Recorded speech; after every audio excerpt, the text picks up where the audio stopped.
ආයුබෝවන් සුබ දවසක් වේවා මගේ ආදරණීය යාළුවෝ ඔයාලා හැමෝටම හැමදාමත් වගේ අලුත් දේවල් අරගෙන එන channel ශ්‍රී ඔන්න අද අලුත් වීඩියෝ එකක් අරගෙන ඔයාලා අතරට ආවා. ඉතින් මුලින්ම කියන්න ඕනේ මට උදව් කරන ඔයාලා හැමෝටම ගොඩක්ම ස්තුතියි. සමහර විට ඔයා මගේ channel එකට අලුත් කෙනෙක් වෙන්න පුළුවන්. ඉතින් පහළ තියෙන රතු පාට icon එක click කරලා සහයෝගයක් දෙන්න, like එකක් දෙන්න, ඔයාලගේ වටිනා අදහස් කමෙන්ට් එකකින් ලියන්න. ඒ වගේම මේ වීඩියෝ හොඳ නම් තව කෙනෙකුට බලන්න ෂෙයා කරන්න අමතක කරන්න එපා. ඒ වගේම බෙල් අයිකන් එක ක්ලික් කරලා තියාගත්තොත් මම මේ වගේ අප්ලෝඩ් කරන වීඩියෝ ඔයාලට ඉස්සෙල්ලින් බලා ගන්න නොටිෆිකේෂන් එක ලබා ගන්න පුළුවන්. හරි. හැමදාමත් වගේ අලුත් දෙයක් අරගෙන එන channel ශ්‍රී ඔන්න අදත් අලුත්ම දෙයක් තමයි අරගෙන ආවේ. වීඩියෝ එඩිටින්, ඔඩියෝ එඩිටින් සුපිරියටම කරන්න පුළුවන් හොඳම software එක ගැන තමයි අද කතා කරන්න යන්නේ. ඒ තමයි Adobe Premiere Pro. ඉතින් මම වීඩියෝ එඩිටින් වලට use කරන්නේ මේ Adobe Premiere Pro 2020. ඉතින් මේ software එක කොහොමද install කරගන්නේ කියන එක ගැන කතා කළොත් මේ software එක අපිට මිලදී ගන්න සිද්ධ වෙනවා. එහෙම නැත්නම් crack version තමයි ගන්න පුළුවන් වෙන්නේ. මේ crack කරලා ගන්න software ගැන අපිට කතා කරන්න බෑ YT rules එක්ක. ඒත් ඔයාට ගන්න පුළුවන් නම් ගොඩක් වටින professional software එකක්. හරි, අද ඔන්න ආරම්භ කරනවා Adobe Premiere Pro Episod 1 එක. A to Z Adobe Premiere Pro ගැන වීඩියෝ මම අරගෙන ඉන්න බලාපොරොත්තු වෙනවා. අපිට වීඩියෝ එඩිටින් කරගන්න තියෙන හොඳම software එක තමයි Adobe Premiere Pro කියලා කියන්නේ. ඉතින් මේ Adobe Premiere Pro අපිට use කරන්න පුළුවන් වෙන්නේ පරිගණකවල විතරයි. ඒත් Premium Rush කියලා version එකක් තියෙනවා අපිට mobile වල use කරන්න පුළුවන්. ඉතින් මම ඒ ගැන ඉදිරියේදී වීඩියෝ අරගෙන එන්න බලාපොරොත්තු වෙනවා. අද මේ වීඩියෝ එකෙන් Adobe Premiere Pro introduction video එක තමයි මම අරගෙන ආවේ. ඉතින් Adobe Premiere Pro software එකේ වැඩ කරන්න කලින්, වීඩියෝ එඩිටින් කරන්න කලින් මුලින්ම අපි මේ software එක හඳුනා ගනිමු.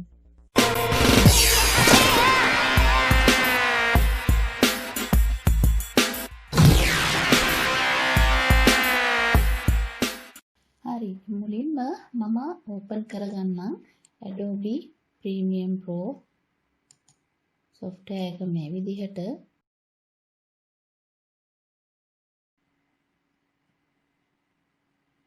මුලින්ම මේ විදිහේ ඉන්ටර්ෆේස් එකකට තමයි අපිව යොමු වෙන්නේ.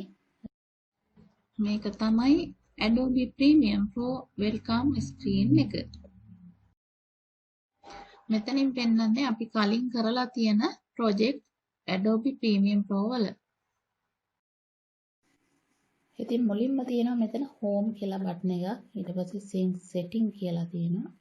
ඉතින් අපිට වැදගත් වෙන්නේ මෙන්න මේ දෙක තමයි new project සහ open project කියන දෙක. ඉතින් මේ new project එකෙන් කියන්නේ අපි මේ Premiere Pro එකට අලුතෙන්ම project එකක් open කරලා අපි create කරනවා. open project කියලා කියන්නේ අපි කලින් කරපු project එකක් නැවත open කරගෙන edit කරන එකට. මෙතන තියෙනවා Open Premiere Rush Project කියලා. ඉතින් mobile වලින් Premiere Pro වැඩ කරන්න අපිට පුළුවන්. ඉතින් ඒ mobile වල තියෙනවා Premiere Rush කියලා. ඉතින් ඒකේ අපි වැඩ කරනවා නම් ඒ project එකක් අපිට මෙතන open කරගන්න පුළුවන්. ඉතින් මෙතන new team open team project කියලා කියනවා. ඉතින් මෙතන අපිට team එකක් විදිහට වැඩ කරන්න පුළුවන් Creative Cloud හරහා. ඉතින් ඒවා අපිට තරම් වැදගත් වෙන්නේ නැහැ. ඉතින් මෙතන new project හා open project තමයි අපිට ගොඩක්ම වැදගත් වෙන්නේ. ඉතින් මම මුලින්ම new project කියන එක ක්ලික් කරනවා. ඊට පස්සේ මේ වගේ window එකක් තමයි අපිට එන්නේ. ඉතින් මෙතන තියෙන වැදගත්කම තමයි අපි මේකේ project එකක් create කරාට පස්සේ අපි මේ project එකට නමක් දෙන්න ඕනේ. ඉතින් මම දෙනවා මෙතනට PR project 1 කියලා මම දෙනවා. ඊට පස්සේ මෙතන ලොකේෂන් එක දෙන්න ඕනේ. මගේ ලොකේෂන් එක මෙතන ඇවිල්ලා තියෙන්නේ C පාටිෂන් එකේ. ඉතින් මට C පාටිෂන් එකට අවශ්‍ය නැහැ. මොකද මම C පාටිෂන් එකේ මගේ කිසිම ෆයිල් එකක් සේව් කරන්නේ නැහැ. මොකද අපේ Windows system එකට යම්කිසි හානියක් වුණොත් අපේ ඒ සියලුම ප්‍රොජෙක්ට් අපිට නැති වෙලා යන්න පුළුවන්. ඒ නිසා මම මෙතනින් මගේ මේ ප්‍රොජෙක්ට් එක සේව් කරන්න අවශ්‍ය තැන මම සිලෙක්ට් කරන්න ඕනේ. ඒ නිසා මම මෙතන browse කියන එක ක්ලික් කරනවා. ඊට පස්සේ මගේ මේ portable hard device එකකට තමයි මම මේක සේව් කරන්න. ඉතින් මම new file එකක් open කරගන්නවා මෙතනින්. ඊට පස්සේ ඒකට මම නමක් දෙනවා PR project කියලා.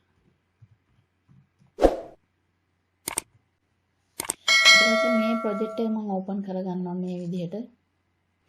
ඉතින් මේ PR ප්‍රොජෙක්ට් කියන එකේ තමයි අපි සේව් කරන්න ඕනේ. ඉතින් මෙතන select folder කියන එක ක්ලික් කරන්න ඕනේ. ඊට පස්සේ ඔන්න D එකේ තමයි මම location D එකේ තමයි දැන් මගේ ප්‍රොජෙක්ට් ෆයිල් සේව් කරන්නේ. ඉතින් මේ ඉන්ටර්ෆේස් එක ගැන කතා කරොත් ඔයාලට පේනවා මේ වගේ පැනල් කීපයක්ම තියෙනවා. ඉතින් මම මේ එක පැනල් ගැන වෙනම කතා කරන්න කියලා හිතුවා. දැන් මේ විදිහට ඔයාලට කිව්වොත් මේක තේරෙන්නේ නැහැ. ඉතින් මෙතන තියෙන පුංචි පැනල් එකක්. ඉතින් අපිට මේ පැනල් එකේ තමයි අපේ වීඩියෝ අපිට ඉන්සර්ට් කරන්න පුළුවන් ඉන්නේ අපිට අවශ්‍ය වෙන වීඩියෝ. ඉතින් මෙන්න මේ බොක්ස් එකෙන් අපිට කරන්න පුළුවන් මේ වින්ඩෝ එකෙන් කරන්න පුළුවන් අපිට වීඩියෝ එඩිට් කරන එක. මෙතනට අපිට වීඩියෝ එකක් ඉන්සර්ට් කරන්න පුළුවන්, ඉම්පෝර්ට් කරන්න පුළුවන් වීඩියෝ එකක්. ඉතින් ඔයාලා දන්නවා වීඩියෝ එකක් ඉම්පෝර්ට් කරන්න පුළුවන් හැම software එකකම drag and drop කරන්න පුළුවන්. ඒ වගේම browse එකෙන් හොයලා ගන්නත් පුළුවන්. ඉතින් එන්න ඒ ටිකයි මෙතනින් කරන්න. ඊට පස්සේ ඔයාලට පුළුවන් මෙන්න මේ උඩ තියෙනවා බලන්න file edit clip ඒ වගේ ටැබ් කීපයක්ම තියෙනවා. ඉතින් ඒ ටික ගැන මම කතා කරන්නේ නැහැ. අවශ්‍ය වැදගත්ම වෙන ටික විතරක් මම කතා කරන්නම්. මෙතනින් තියෙනවා තව ටැබ් කීපයක්ම. මෙතනින් පළවෙනි එකම තියෙනවා learning කියලා. මේ ටැබ් එක මම ක්ලික් කරනවා. මෙතනින් මේ ටැබ් එක ක්ලික් කරපුවම ඉන්නේ ඔයා Premiere Pro එකට Adobe Premiere Pro එකට අලුත්ම කෙනෙක් නම් ඔයාලට පුළුවන් මේ වීඩියෝ බලලා Adobe Premiere Pro වල වැඩ කරන්නේ කොහොමද කියලා ඉගෙන ගන්න. ඊට පස්සේ assemble කියලා තියෙනවා. මෙතනිමුත් තියෙන්නේ අපිට වීඩියෝ ගොඩාක් තියෙනවා නම් එඩිට් කරන්න. දැන් ඇත්තටම මටත් අපි වීඩියෝ කොටස් වශයෙන් තමයි වීඩියෝ කරන්නේ. එහෙම වුණාම ඒ වීඩියෝ කොටස් ඔක්කොම ටික එකවර මෙතනට ගෙනල්ලා සිලෙක්ට් කරලා අපිට වැඩ කරගන්න පුළුවන්. ඒ ටිකයි මෙතන assembly එකකින් කරන්නේ. ඊට පස්සේ editing එක ඔයා දන්නවා editing එක තමයි මෙතනින් අපිට කරන්න පුළුවන්. ඊට පස්සේ මෙතන color තියෙනවා. ඔයාලා දන්නවා color grading කරනවා කියලා. ප්‍රශ්න වචනය තමයි color grading කරනවා කියලා කියන්නේ. ඉතින් මේ color grading එකෙන් අපිට පුළුවන් අපේ වීඩියෝ වල color වෙනස් කරන්න. ඉතින් මෙතන effect තියෙනවා. මෙතනින් අපිට පුළුවන් වීඩියෝ එකට effect add කරන්න අපිට අවශ්‍ය විදියට. මෙතනින් අපිට පුළුවන් audio change කරන්න. අපේ වීඩියෝ එකට background music එකක් add කළාම voice එක උස් පහත් නොවි balance කරන්න පුළුවන් මේ audio එකෙන් තමයි. ඉතින් මෙතන graphics තියෙනවා. ඉතින් මෙතන graphic වලින් කරන්නේ අපිට පුළුවන් animation text එකක් මේ දකුණු පැත්තේ තියෙන මේ වගේ අපිට හදා ගන්න පුළුවන්. ඉතින් වීඩියෝ එකකට හඳුන්වා දීමේදී ඔයාගේ නම, ඔයාගේ channel එක, ඒකේ text animation එකක් මෙතනින් අපිට හදා ගන්න පුළුවන්. ඊට පස්සේ මෙතන තියෙනවා library. ඒකත් අපිට ඉතින් ඒ තරම්ම වැදගත් නැහැ. වැදගත් නැත්තේත් නැහැ. වැදගත් වෙනවා. ඉතින් ඒ ගැන මම සම්පූර්ණම කොටස් වශයෙන් වීඩියෝ කරනවා. එහෙම වීඩියෝ කරද්දී කොටස් වශයෙන් අපිට ඉගෙන ගන්න ලේසි. එතකොට ගොඩක් ලේසියෙන්ම මතකයේත් හිටිනවා. ඉතින් මම එඩිටින් එකට නැවත යනවා. ඊට පස්සේ මෙතනට අපිට අවශ්‍ය නම් පුළුවන් මේක මම චුට්ටක් මේ විදියට විශාල කරගන්නම්. ඉතින් අපිට අවශ්‍යයි වීඩියෝ එකක් මෙතනට ඉම්පෝර්ට් කරගන්න. මම වීඩියෝ එකක් මෙතනින් සිලෙක්ට් කරගන්නවා. ඉතින් පොඩි වීඩියෝ එකක් මම මෙහෙම drag and drop කරගන්නවා මෙතනට. ඉතින් මෙන්න මේ විදිහට මම ඉම්පෝර්ට් කරගත්තා. මේ පුංචි වීඩියෝ එකක් තමයි මම ගත්තේ. ඉතින් දැන් බලමු අපි මේ වීඩියෝ එක ඩබල් ක්ලික් කරලා මොනවාද වෙන්නේ කියලා. වීඩියෝ එක ඩබල් ක්ලික් කරපු ගමන්ම මේ වීඩියෝ එක මේ පැනල් එකට මේ වින්ඩෝ එකට ඇවිල්ලා තියෙනවා. ඉතින් මේ වින්ඩෝ එකෙන් අපිට මොනවද කරන්න පුළුවන්? මේ වින්ඩෝ එකෙන් අපිට කරන්න පුළුවන් ප්‍රධානම දේ තමයි මේ වීඩියෝ එක අපිට ප්‍රීවිව් එකක් බලන්න පුළුවන්. ප්ලේ කරලා මේ විදියට බලන්න පුළුවන්. මේ වීඩියෝ එක ප්‍රීවිව් එකක් අපිට බලා ගන්න පුළුවන් මේ විදියට. ඉතින් මේ වින්ඩෝ එකට කියන්නේ source panel එක කියලා. මේක මෙතනම තියෙනවා source කියලා. මේ තියෙන්නේ මේ වීඩියෝ එකට අදාළ නම්බර් එකකින් තමයි දීලා තියෙන්නේ. මම නමක් දීලා නැහැ. ඒකට නම්බර් එකක් තමයි ඇවිල්ලා තියෙන්නේ. ඒක තමයි මේ වීඩියෝ එකට අදාළ name එක. ඉතින් තව මොනවද අපිට මේ source panel එකෙන් කරන්න පුළුවන් වෙන්නේ? මේ source panel එක අපිට වැදගත් වෙන්නේ මේ වීඩියෝ එකේ. අපිට අවශ්‍ය නැති කොටසක් තියෙනවා නම් අපිට ඒ කොටස අයින් කරලා අපිට අවශ්‍ය කොටස සිලෙක්ට් කරලා අරගන්න පුළුවන්. ඉතින් මෙන්න මේ විදිහට මම සිලෙක්ට් කරනවා මෙන්න මේ වීඩියෝ එක මෙන්න මෙතනින්. මෙන්න මේ තරමට මෙන්න මෙතනින් විතර මම සිලෙක්ට් කරනවා මේ වීඩියෝ එක. ඊට පස්සේ කීබෝඩ් එකේ I අකුර ප්‍රෙස් කරනවා. ඊට පස්සේ ඔයාලට පෙනුණා මේක සිලෙක්ට් වෙලා තියෙනවා. highlight වෙලා තියෙනවා මේ කොටස මෙතන ඉඳලා මේ වීඩියෝ එක end එක දක්වාම. I කියලා කියන්නේ in එක. ඉතින් මෙතනින් අපිට තාම පුළුවන් මේ වීඩියෝ එකේ අවශ්‍ය කොටස දක්වා සිලෙක්ට් කරගන්න. මේ අවසාන කොටස නැතුව මේ හරියක් විතර ඕනේ කියන්නකෝ. දැන් මම මෙතනින් play head එක අරගෙන ගිහිල්ලා මෙතනින් තියලා මෙතන කීබෝඩ් එකේ O අකුර ප්‍රෙස් කරනවා. ඊට පස්සේ ඔයාලා දැක්ක මෙතනින් කට් වෙලා මේ කොටස විතරක් මට සිලෙක්ට් වෙලා තියෙනවා මේ වීඩියෝ එකේ. මෙන්න මේ දේ තමයි අපිට මේ source panel එකෙන් කරගන්න පුළුවන් වෙන්නේ. ඉතින් දැන් අපිට පුළුවන් මේක මේ තෝරගත්ත කොටස මේ අපි සිලෙක්ට් කරගත්ත කොටස highlight කරගත්ත කොටස මෙන්න මේ විදියට ඇදලා ගෙනල්ලා මේ timeline එකෙන් තියාගන්න පුළුවන් මේ විදියට. ඔන්න දැන් timeline එකට ඇවිත් තියෙනවා අපි සිලෙක්ට් කරගනිපු වීඩියෝ කොටස. ඉතින් ඒකම මෙතන වින්ඩෝ එකේ මේ වීඩියෝ කොටස ඩිස්ප්ලේ වෙනවා මේ විදිහට. ඉතින් මේ පැනල් එකෙන් අපිට කරන්න පුළුවන් වෙන්නේ අපි මේ මෙතන එඩිට් කරන හැම දෙයක්ම මේ වීඩියෝ එකට ඇඩ් කරන ඒවා කපන ඒවා වෙනස් කරන ඒවා හැම දෙයක්ම අපිට ප්‍රීවිව් එකක් මෙතනින් බලා ගන්න පුළුවන් මේ වින්ඩෝ එකෙන්. ඉතින් මෙතන තමයි මේ තියෙන්නේ අපේ වීඩියෝ එක. මේ තියෙන්නේ ඔඩියෝ එක කොටස් දෙකකට මේ විදිහට වෙන් වෙලා තමයි ඇවිල්ලා තියෙන්නේ. අපිට ඕන නම් තව ඔඩියෝ මෙතනින් ඇඩ් කරගන්න පුළුවන්. මියුසික් බෑග්ග්‍රවුන්ඩ් මියුසික් ඇඩ් කරගන්න පුළුවන්. ඉතින් මේ පැනල් එක ගැන කතා කළොත් මෙතන තියෙනවා මීඩියා බ්‍රවුසර්. අපිට මේ මීඩියා බ්‍රවුසර් එක ක්ලික් කරලා අපිට පුළුවන් මෙතන අපේ ඩිවයිස් එකේ තියෙන අපිට අවශ්‍ය ප්‍රොජෙක්ට් එක අපිට අවශ්‍ය වීඩියෝ එක අපේ මෙතනින් අපිට ගිහිල්ලා මෙතනට ගන්න පුළුවන්. ඒ කියන්නේ අපේ ප්‍රොජෙක්ට් එක කියන්නේ අපිට අවශ්‍ය වීඩියෝ එක මෙතනින්ම අපිට සර්ච් කරලා තියෙන තැනින් ක්ලික් කරලා ඕපන් කරගන්න පුළුවන්. මෙතනට ගේන්න පුළුවන්. ඊට පස්සේ ඔයාලට පේනවා මේ මෙතන ඊතල දෙකක් තියෙනවා. මේක ඔයාලට අවශ්‍ය නම් මෙන්න මේ විදිහට බලා ගන්න පුළුවන්. ඉතින් ඒ විදිහට අවශ්‍ය නැහැ මම මෙන්න මේ විදිහට ගන්නම් පොඩිවට. ඊට පස්සේ මෙතන තියෙනවා libraries කියලා. මේ libraries එකෙන් කරන්නේ creative cloud එකෙන් ඉන්ටර්නෙට් එක හරහා creative cloud එකෙන් අපිට දෙන images gift වගේ දේවල් අපිට අරගන්න පුළුවන් මෙතනට අපේ වීඩියෝ එඩිට් කරන්න. ඊට පස්සේ මෙතන ඊතල දෙකක් තියෙනවා. මම මේක ක්ලික් කරනවා.